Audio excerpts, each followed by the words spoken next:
दिल्लीतील जनजाती सांस्कृतिक समागमची माहिती नवापुरात पत्रकार परिषदेत 2 ते 3 लाख आदिवासी बांधवांचा ऐतिहासिक सहभाग। नवापूर येथील विश्रामगृहात जनजाती सुरक्षा मंचचे संयोजक डॉक्टर विशाल वडवी यांनी पत्रकार परिषद घेऊन नवी दिल्ली येथे पार पडलेल्या भव्य जनजाती सांस्कृतिक समागम कार्यक्रमाची सविस्तर माहिती दिली। या पत्रकार परिषदेला नवापूर परिसरातील डिजिटल मीडिया, दैनिक आणि साप्ताहिक वृत्तपत्रांचे पत्रकार मोठ्या संख्येने उपस्थित होते। डॉक्टर विशाल वडवी यांनी सांगितले की 24 मे रोजी नवी दिल्लीतील लाल किल्ला मैदानावर जनजाती सुरक्षा मंच प्रांत देवगिरी महाराष्ट्र यांच्या वतीने या राष्ट्रीय महाकुंभाचे आयोजन करण्यात आले होते। या कार्यक्रमात देशभरातील सुमारे 2 ते 3 लाख आदिवासी बांधव सहभागी झाले होते। या समागमाचा मुख्य उद्देश जनजातीय समाजाची स्वतंत्र धार्मिक, सांस्कृतिक आणि पारंपरिक ओळख जपणे, रूढी परंपरांचे संरक्षण करणे तसेच समाजात एकजूट निर्माण करणे हा होता। कार्यक्रमात वीर, सिद्धी, कान्हू, चांद, भैरव यासह अनेक जनजातीय वीरांच्या संघर्ष व बलिदानाला अभिवादन करण्यात आले।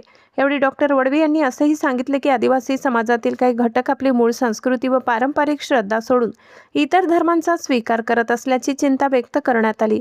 समाजाने धर्मांतरापासून दूर राहून आपली जनजातीय ओळख, संस्कृती आणि परंपरा जपाव्यात असा संदेश या राष्ट्रीय समागमातून देण्यात आला। कार्यक्रमात जो नहीं यहाँ मोगी का वो नहीं मेरी जात का हा संदेशही देण्यात आलाय। देशभरातून मिळालेल्या उत्स्फूर्त प्रतिसादामुळे हा समागम ऐतिहासिक ठरल्याचे डॉक्टर विशाल वडवी यांनी सांगितले। पत्रकार परिषदेच्या माध्यमातून या राष्ट्रीय कार्यक्रमाचा उद्देश, पार्श्वभूमी आणि महत्त्व उपस्थित पत्रकारांसमोर मांडण्यात आले आणि त्या संबंधी मी आज इथे नवापूरला आलोय।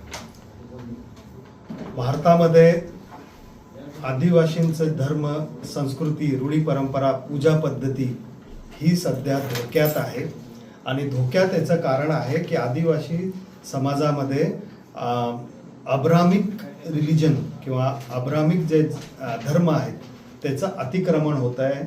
त्या अतिक्रमणामुळे आदिवासीच माणूस स्वतःच्या देवमोगरा माताचा प्रसाद फेकून देतो, खळं पुजलेलं खात नाही। देवमोगरा माता किंवा आपलं देवली माळी या देवीचं आराधना करणं म्हणजे त्याचं काही प्रसाद खाणं म्हणजे अपवित्र असं समजतो आणि असं माणसाने स्वतःच्या चालीरीती, रूढी परंपरा सोडून दिल्या आहेत।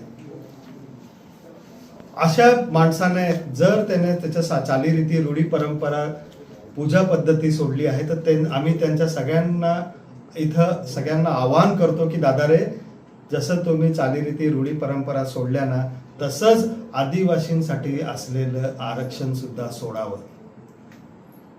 आम्ही सरकारकडे अशी मागणी केली आहे की अशा माणसांना ज्यांनी स्वतःचं अस्तित्व किंवा अस्मिता ते जपत नाही, त्यांचं रूढी परंपरा, संस्कृती जे सोडताय त्यांना आरक्षणाचा लाभ भेटायला नको। जे स्वर्गीय कार्तिक उराव साहेबांनी जे उठाव सुरुवात केली होती त्याचा आम्ही पूर्णत्वास आणण्यासाठी जनजाती सुरक्षा मंच म्हणून आम्ही प्रयत्न करणार आहोत आणि करत राहू। आम्ही या नवापूर तालुका आणि नंदुरबार जिल्ह्यामध्ये सर्व आदिवासी बांधवांचं जागरणाच्या हेतूने पुढचा पूर्ण कार्यक्रम आम्ही करणार आहोत।